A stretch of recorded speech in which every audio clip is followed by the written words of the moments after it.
The 7 deadly sins. I started on this the other day.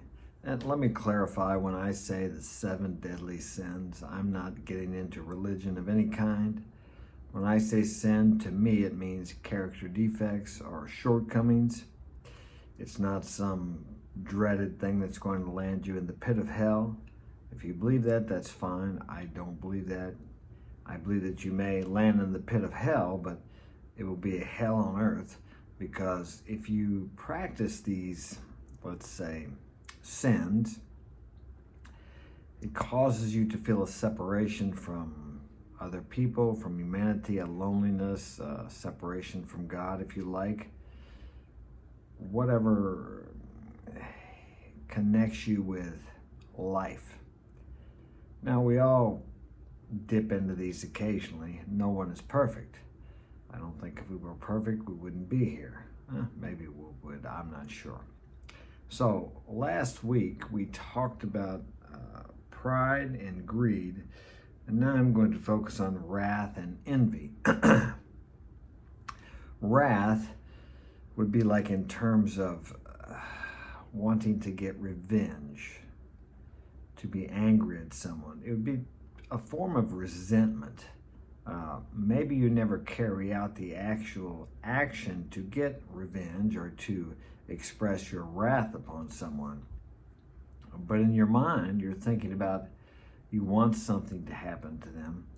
And I would even go so further to say that if you're thinking about what goes around comes around, and you're dwelling on when they get theirs, even though you're not going to take action to do that yourself. In the Bible, it talks about to leave wrath to God. I will repay, says the Lord. Vengeance is mine. And once again, I'm not specifying or pushing any religion. Okay, it's just, I believe there's a lot of wisdom in the Bible, as well as some of the other religious books which I'm not too familiar with. So you can form your own beliefs. But I've lived long enough to know that revenge, although it may be sweet to the taste when acted out, really comes back on the person who enacts the revenge. And if you just wait without wanting it to happen to that person, it will come to pass. But it seems like, in my experience, that if you are wanting it to happen, first off, it will eat you up. I had an old mentor that told me resentment eats up the container it's stored in. And guess what? That container is you. So I find that these things will come to pass on people who have harmed you, usually when the time has passed enough for you to change. And instead of feeling gratefulness, or how would I say, joy, when you see your enemy in his downfall, or you see it come back upon him, what he has done to you, and usually multiplied, you will have a certain sense of empathy for this person. Now, I know if you're angry at someone right now and someone has really done you wrong, you don't really see any way you could have empathy on someone who's done such a horrible thing to you. But if you are growing and expanding in consciousness, you will have empathy on that person, for that person or people who have harmed you, or institution. And even if you don't, you are free from the resentment and the anger, which, as I said earlier, will eat you up inside. What goes around comes around. You reap what you sow is so true in life. And you would think they would teach these things in school. Maybe they do in religious schools, I'm not sure, but in regular school, they really don't teach these universal principles or God's laws or universal laws, whatever name you choose to call them. But just as gravity has a power that we can't see, but we can see the effects, so these laws, we can't really see these laws, but we can see the effects of these laws. So that's wrath. And wrath is anytime you're wanting revenge or you want to put your wrath upon someone, you just as well go put it upon yourself, because that's where it's going to come to anyway.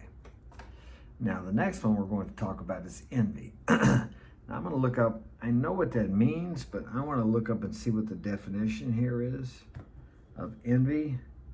To be envious. For you guys, I'm going to read this to you. Envy, a feeling of discontented or resentful longing aroused by someone else's possessions, qualities, or luck. Okay, resentful. Once again, we talk about that word resentment. You're angry at this person, or envious and angry because they have something you want, and you maybe feel like they don't deserve it, or why should they have it and not you? Well, there's no reason you can't have it if you don't want it.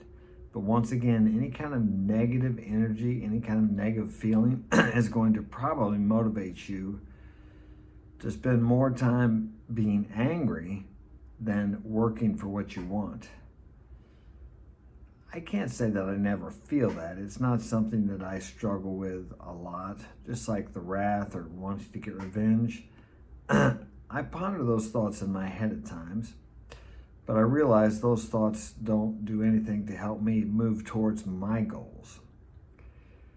And there's nothing wrong with having a thought of envy or revenge or lust or pride or greed or anything like that. It's like someone once told me, a lot of trains go through the station, but we don't have to get on every train. If you're aware of your thoughts, you may be amazed at some of the things that pass through your mind. Thoughts are everywhere, and you wonder, where did that come from? It's not going to cause you to have serious problems. Now, if you start to dwell on that thought will start to grow into something which could even become out of your control. How do you think these people will commit these heinous crimes? It began with a thought, usually long ago, and it grew into something, and then finally this person took action on that thought. So these thoughts and these feelings are not, how would I say, they're not heinous or terrible in themselves. It's what springs from these thoughts, and nothing will spring from these thoughts if you extinguish them with a thought of the opposite. Instead of being resentful at someone, be happy for their success. Now, that's difficult to do sometimes if you don't like the person, or if you're struggling.